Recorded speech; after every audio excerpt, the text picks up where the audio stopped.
Okay, so now for this one, it says Jenny is tracking the monthly sales totals for her boutique. The given piecewise function represents the boutique's monthly sales in dollars, where X represents the number of months since Jenny began tracking.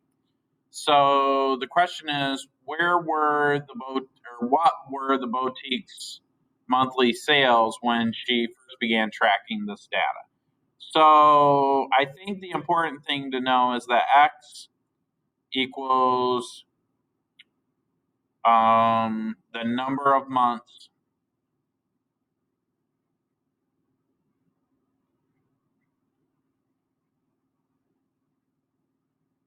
that she tracked the sales data.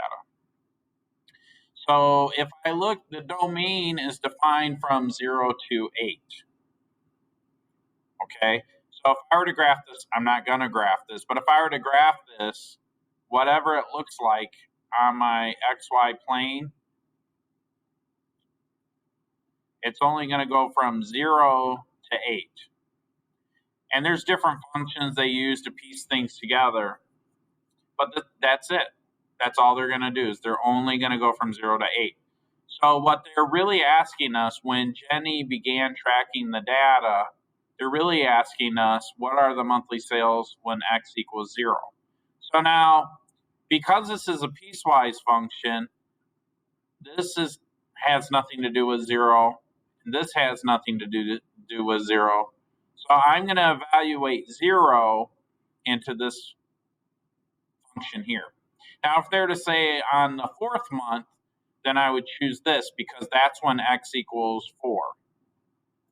But they didn't ask that. They asked when she first began tracking, which is the 0 month, right? That's the initial time that she started tracking the stuff, okay? So then what I'm going to do is I'm going to say 4,000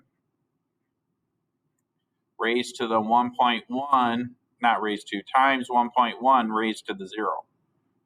I'm just going to plug in 0 for X.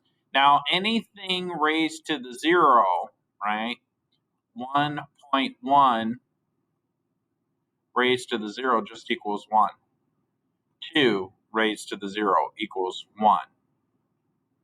3 raised to the 0 equals 1. Any number that I plug in raised to the 0 equals 1. So this is really 4,000 times 1, or 4,000.